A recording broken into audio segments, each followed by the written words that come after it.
Kelly Price rejoins us from Flowery Branch, where she got to talk with London about that big night 1 year ago. A year ago, it was Drake London.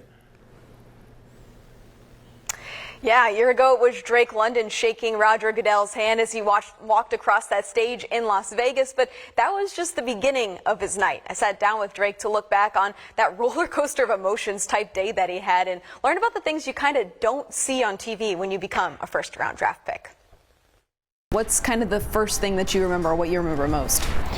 Probably my name being called, and then the second thing was probably going into like the back room of where all the draftees were, and kind of like just the not awkward silence, but like it was a silence of like no other that I've experienced before. You know, it was just a bunch of anxiety, nerves, emotions running high, but it was cool. Would you say the kind of energy in that room was a lot more nervous than excitement, just with everyone kind of being on the edge of their seat? Most definitely. It was definitely nerves. It was almost a sense of like, I just want to get this over with and know where I'm at and then go forth from there, but nerves were definitely high.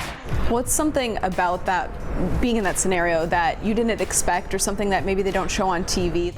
I thought it was you just get drafted and you're done, but it's after the fact that everybody wants to talk to you, everybody wants to know how you're feeling, and they set it up in a certain way where you're going booth to booth. So I thought I was going to be completely done after that, but there's still more work to do. Yeah, and that's the part that I think people don't realize is your name gets called, you walk across the stage, you hold up the jersey, but that's not the end of it. You've got to go through every sponsorship, every media interview. How long do you think that was from like the minute you got that call to seeing your family again? It was I'd probably say 30, 45 minutes for me, but I know guys were there for a couple hours. I cut it short after the video that they showed of my family and my sister. I kind of just said I just want to go home and enjoy the day for what it is, you know. I remember we were in Vegas, and I remember seeing you like sitting down in between, like, you know, one step to the next step. You were kind of just sitting there taking a moment. What moment did it kind of set in for you? Was it right when it happened? Was it a little bit later? Was it when you saw your family after that? I think it was when I finally got back to my hotel room and I was by myself, and I kind of just like sat on the bed and just reflected on what just happened and what took place, because it was like I'm saying, it was here, there, and it was wild. But I would say when I got back to the room by myself and I kind of just like thought about just what happened.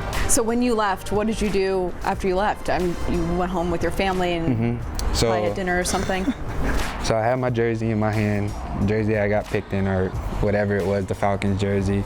And we were supposed to go eat somewhere with the family and a couple of family friends. And the Uber dropped me off at a casino, and I had to walk through the casino with my full suit and my jersey that I just got drafted in, which was weird, but like I had to walk all the way through. There's people looking at me like, why is this dude decked out in a suit? Why does he have a jersey?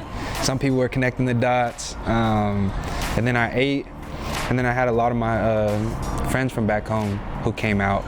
And we had a little penthouse room, and we was just having fun in there, playing video games. People brought the Xbox, so it was fun. That's such a Vegas story, because you always have to walk through casinos to like get anywhere on the strip. Yeah. I couldn't really have fun because I was 20 at the time, so it didn't work out too well, but it was still fun. Can you imagine Drake London just strolling on by while you're at a blackjack table in Vegas? Well, that's hilarious. And for the record, just a fact check here, as someone who was watching him kind of go through all of that stuff on draft night, it was definitely more than 30 or 45 minutes. It was definitely closer to like an hour or two. So whoever that first round pick may end up being for the Falcons tonight, keep in mind, putting on that Falcons cap, that's just the beginning of a crazy, tiring, but awesome marathon night. Back to you guys. And it's all that one night, Kelly, and then they got to get on a plane and come to Flowery Branch and talk to us tomorrow. So it's definitely going to be a marathon for whoever the Falcons take at number 8, but some great perspective there.